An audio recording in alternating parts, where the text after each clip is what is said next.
এই শতাবধি চিঠিপত্রের মর্মে আমি কিতাব ছাপায় আনছি। হুজুরে পাকের দিদার কেমনে পাওয়া যাবে? কয়েকশো গেছে গা, ওই গরো সন্ধ্যা থেকে যে নামা শুরু করছে, তবুও আছে, আপনারা পাবেন, নিশ্চিন্তিত থাকেন। তৎসঙ্গে হযরত খিজির আলাইহিস সালাম, যিনি আবে হায়াত পান করছেন, আবে হায়াত মানে হায়াতের পানি, যার মৃত্যু নাই, মৃত্যু নাই, হায়াতের পানি পান করেছেন, সেই জন্য তার মৃত্যু নাই।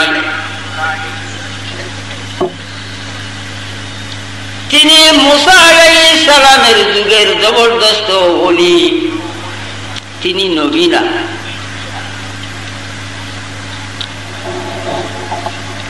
অনেক আশেকগণ সমুদ্রের ধারে বসে তসবিহ টানে, জানি না সাক্ষাৎ হয় কিনা। সমুদ্রের ধারে বসে তসবিহ টানতে হবে না, রাসূলে পাকের জিয়ারত প্রথম রাত্রেই হবে, তার বিধি ব্যবস্থা রাইখা দিছি, পরীক্ষা করে দেখো। যেমনে লিখা ঠিক তেমনে কাজ করিও। খিজির আলাইহিস সালামের দিদারের জন্য 3 দিনের মধ্যে একদিন হবেই হবে। খিজির আলাইহিস সালাম হযরত মুসা আলাইহিস সালাম লাস্ট পয়গম্বর। মুসা আলাইহিস সালামকে কেহ প্রশ্ন করেছিল, হুজুর বর্তমান যুগে শ্রেষ্ঠ কে? জ্ঞানে, গুণে, মানে, সম্মানে? হুজুর বলছেন আমি, মুসা আলাইহিস সালাম। আল্লাহ পাক মুসা আলাইহিস সালামের এই কথাকে গ্রহণ করেন নাই।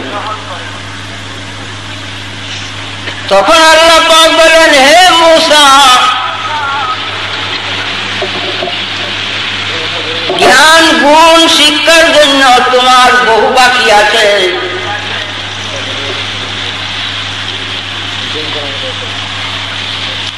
তুমি যাও, আমার এক বান্দা 2টি সমুদ্রের মাঝখানে, সমুদ্রের মুখ যেথায় লেগেছে,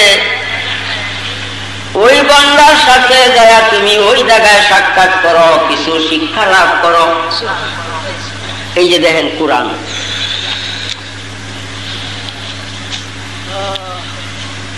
আদেশে মুসা আলাইহিস সালাম কিছু জ্ঞান গুণ শান মান শিক্ষা করার জন্য আল্লাহর আদেশে রওনা দিয়েছেন। وَإِذْ قَالَ مُوسَى لِفَتَاهُ لَا أَبْرَحُ حَتَّى أَبْلُغَ مَجْمَعَ الْبَحْرَيْنِ أَوْ أَمْضِيَ حُقُبًا। মুসা আলাইহিস সালাম তিনির সঙ্গীকে বলেন, চলো আমার সাথে, আমি যাব ওই স্থানে যে স্থানের কথা আল্লাহ আমাকে জানাইয়াছেন।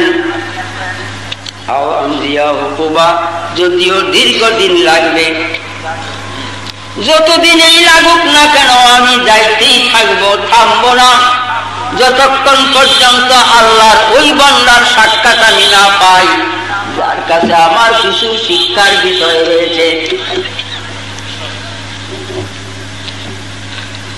রওনা দিছে। ফালাম্মা বালাগা মাজমা বাইনাহিমা নাসিয়া হুতাহুমা ফাত্তাখাযা সাবিলাহু ফিল বাহরি সারাবা। মুসা আলাইহিস সালামের সঙ্গী কয়েকটা কই মাছ চিনেননি, বাজি করিয়া রুটি বানায়া রাস্তায় খাবার জন্য সঙ্গে রাখছে। নিয়ে রওনা দিচ্ছে। রাস্তায় এক জায়গায় মুসা আলাইহিস সালাম বিশ্রাম করেছেন, ক্লান্ত হয়েছেন, বিশ্রাম করছেন। এমন সময় মুসা আলাইহিস সালাম ক্লান্ত অবস্থায় বসে আছেন, সঙ্গীর পুটলার মধ্যে যে কই মাছ ভাজা বুনা, এই কই মাছ লাফায়া সমুদ্রের মধ্যে পড়ছে। কই মাছ লাফায়া সমুদ্রের মধ্যে পড়ছে। এই কথা বলার কি অর্থ? যে নিশ্চয়ই বিনা শুভা সন্দেহে সে যেন আমাকেই দেখছে। এর অর্থ এই যে এই ধারণা তোমরা করিও না